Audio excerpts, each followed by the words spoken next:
It's Mike, NoStressMike.com. I want to talk about how you're going to give up your weapons in 90 days.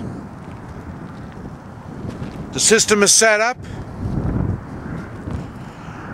All they got to do is implement it. Don't think that it can't be done. They've been doing it all over the world, and it's going to continue, and it's going to be here in the United States. I've already made videos talking about how they search your homes. They've taken out areas and been able to go house to house on that. And I told you this stuff was done in Central America. It was performed by the ATF and FBI. They know. They've been practicing. Now they're just getting everything in line. Now what they got to do is convince everybody that the gun is the evil thing. It's the gun. It's not the people, it's the gun. I say they'll work with the UN, they'll do whatever they have to. They will kill children. They will kill the innocent. These people, they're really radical.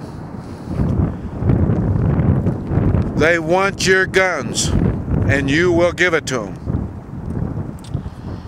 After they convince the public that it's the gun that's the problem, and if you give up your guns, everything will be all right, then they're going to be doing the roadblocks.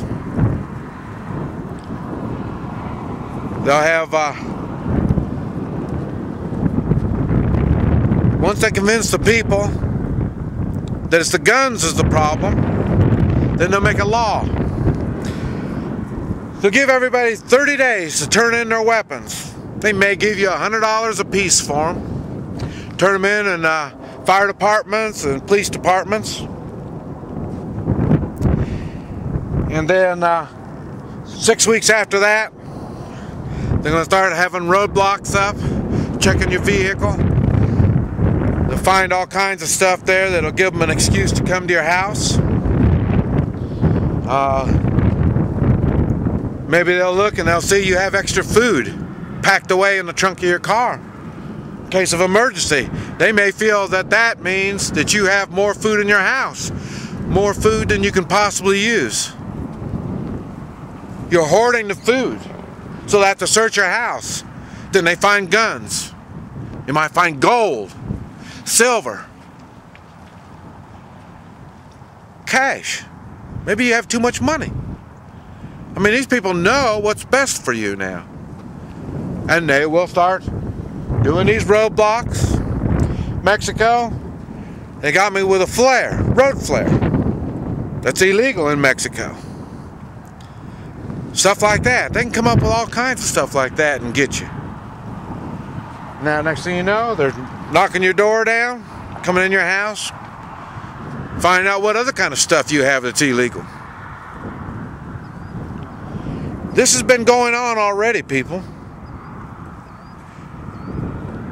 The roadblocks have been going on in the 90s. I've been fighting them in the 90s when they were doing roadblocks.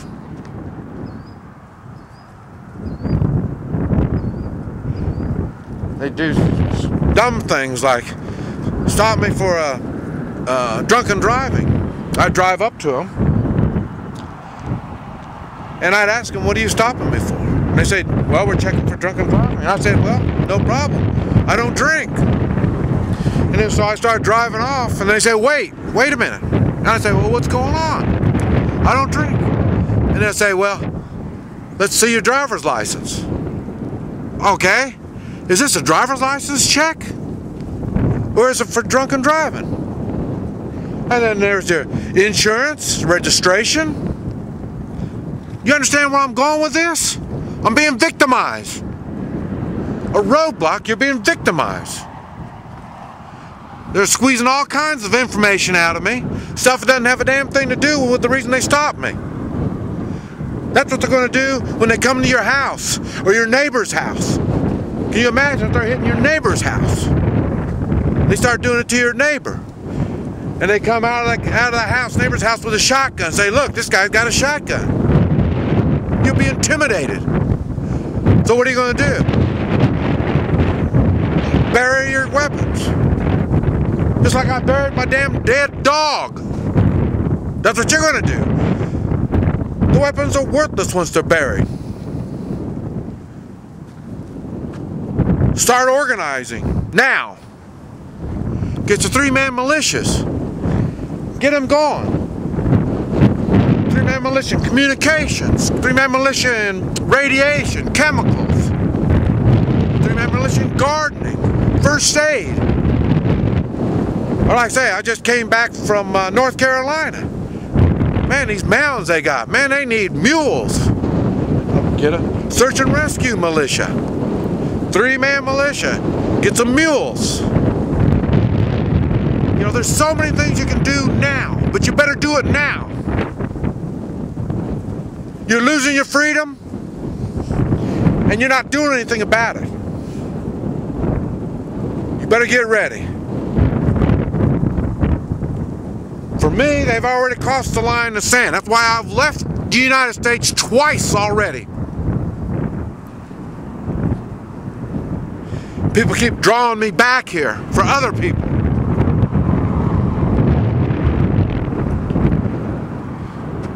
And I'm here for you. Let's get things done. Do something for yourself. Get yourself organized. Work with the community. Work with your friends. Make new friends.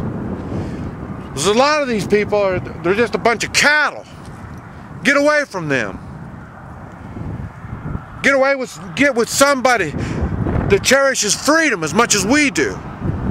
Self-reliance. So you can support this freedom. You're not going to have freedom unless you're self-reliant. And you need other people to work with. Look for these people. Do something now. We're going to need each other to get through this mess.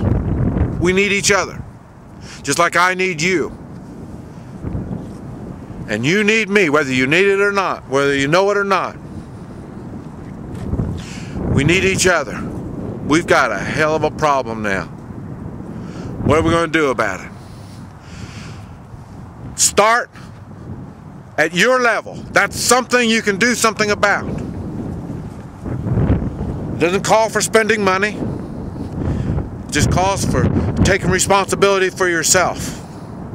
Look for ways you can help others. Look how others can help you. We need each other.